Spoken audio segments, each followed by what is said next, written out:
Hey friends, this is Derek Bros with the Conscious Resistance Network, and today we're going to talk about 5G, specifically how the New Yorker is finally waking up to 5G dangers. But before we do that, I want to let you guys know that what you are watching right now is an exclusive report for Minds.com, the social network, blockchain-based social network that I have recently partnered with as part of the Divest from Facebook campaign.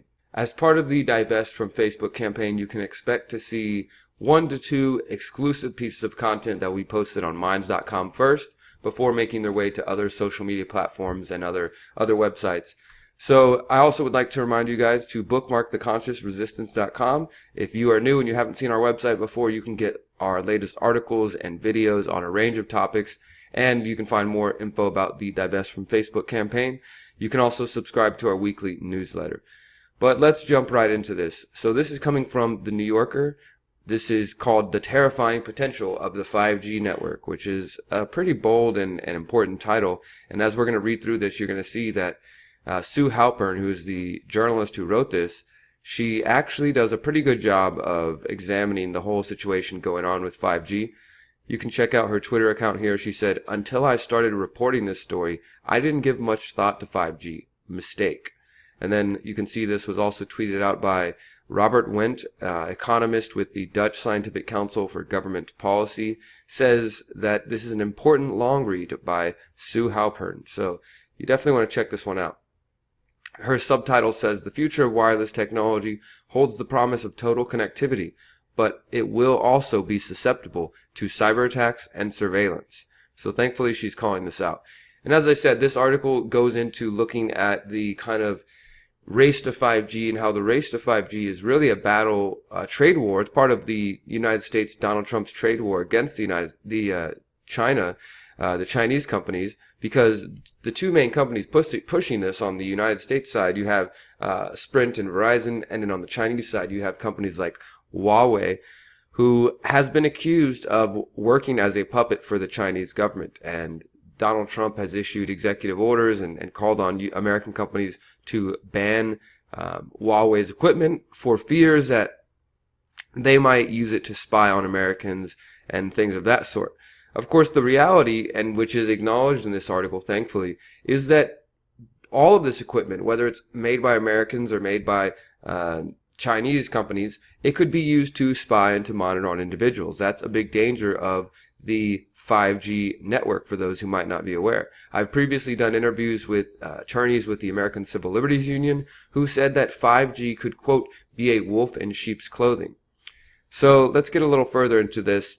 You know, if you're really going to want to read this yourself to kind of get an understanding of the battle between Huawei and American companies, as she notes here, the Times of London recently reported that the CIA has evidence that Huawei has taken money from the People's Liberation Army as well as from branches of the Chinese intelligence service. Australia, Japan, and New Zealand have joined with the United States in banning Huawei hardware from the networks. Now, the reality, though, is that the CIA claims it has that evidence, but we haven't seen that as individuals, as the public. They just have claimed they have evidence, but they haven't put it forward yet.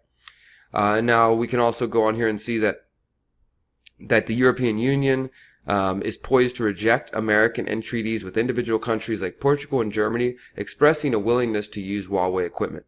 So she does a good job of outlining the 5G Huawei and American kind of battle back and forth, but we should look a little further. Now check this out. It says, according to James Baker, the former FBI general counsel who runs the national security program at the R Street Institute, quote, "There's a concern that those devices that are connected to the 5G network are not going to be very secure from a cyber perspective.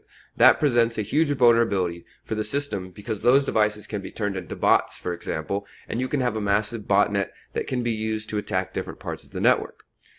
Now, she also mentions that Tom Wheeler, former FCC chairman under the Obama administration, who also was corrupted by the telecom industry, he recently published an op-ed in the New York Times titled, "If 5G is so important, why isn't it secure?" calling out the Trump administration for failing to take cybersecurity into account. But again, remember that the FCC has been corrupted under both Democratic and Republican administrations. It doesn't matter. They're all controlled by big telecom, and that's why the regulations on 5G were written in 1996, and they haven't been updated since then. So let's get a little deeper right here. She's talking about the wireless bands for 5G being opened up. Donald Trump, of course, said that he supports 5G and even 6G. Now here we get to the actual health costs where she starts talking about this.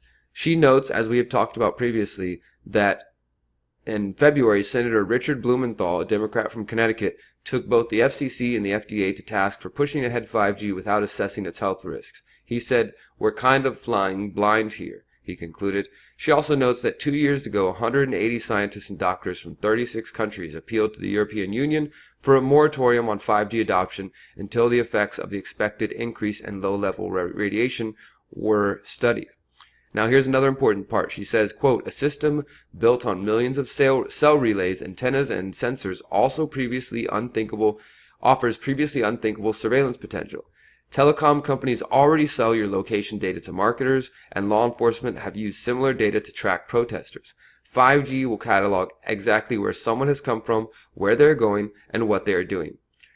Now this is painting a pretty dark picture here. She acknowledges that in China, which has already installed 350,000 5G relays, about 10 times the amount in the United States, enhanced geolocation coupled with an expansive network of surveillance cameras, each equipped with facial recognition technology, has enabled authorities to track and subordinate the country's 11 million Uyghur Muslims. According to the Times, quote, "The practice makes China a pioneer in applying next-generation technology to watch its people, potentially ushering in a new era of automated racism." Now, she does say the United States is not there yet, and they may never be. But as 5G comes on board, we do have the potential to see more surveillance from individuals, business, and governments. Quote, "Building safeguards into these systems seems like an obvious and necessary goal." Now, she talks about one of the persons she interviewed here says, he warns that the danger is not limited to a single nation state. Exactly. This is not just about are the Chinese going to spy and monitor on Americans. This is about how anybody, any country, any nation with this power, with the amount of sensors and relays and small cell devices that are going to be established for the Internet of Things network, or the 5G network, has the potential to listen in and to watch and to monitor everything that their citizens are doing. Now, she quotes this guy here, says, quote, "What is existential to democracy is allowing totalitarian regimes or any government full knowledge of everything you do at all times. Because the tendency is always going to be to want to regulate how you think, how you act, and what you do. The problem is that most people don't think very hard about what that world would look like." And this is exactly true. We see that most people, if they know anything about 5G at all, it's what they're hearing from Sprint, from AT&T, that it's going to be 100 times faster. They're going to have 8K movies. They're going to be able to stream everything they want. Automated vehicles, virtual reality, augmented reality, smart devices everywhere. And people are not considering the implications of where this goes and what this means. But it's up to you guys to share this information, to share this knowledge. And thankfully, we now have New Yorker waking up to this. Myself, I've been talking about this for almost a year. Other people have been talking about this for a couple of years. I did a report a few months back about how Wired magazine actually woke up to this too. And maybe we can see more support as more and more people wake up to this. I mean, a lot of these corporate newspapers and corporate magazines aren't going to question this because, well, they're getting funded by some of the same telecom lobby. If you don't know, the CTIA, the Cellular Telephone Internet Association, is a very powerful lobby which is involved with all sorts of politicians. Here in Houston, where I'm from, the mayor of Houston has received the 5G Wireless Champion Award for his work with the telecom lobby. Now, I want to just give you guys a look at one more story here that is brand new that I just found.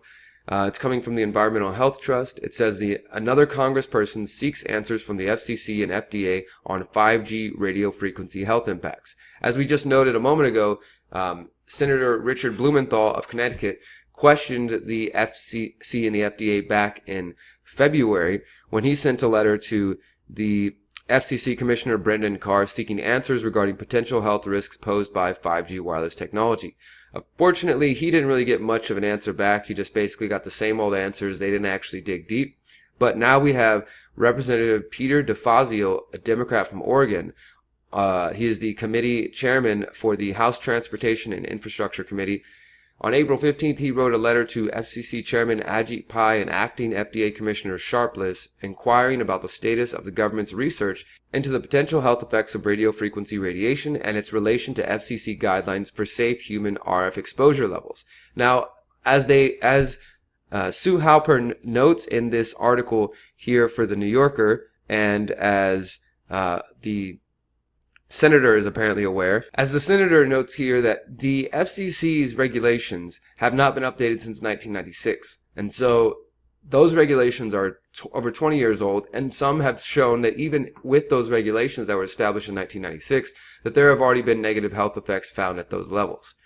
Representative DeFazio pointed out that although the commission sought comment on whether its RF safety guidelines should be reassessed in 2013, no further action has been taken, and the guidelines have not been updated since their implementation in 1996.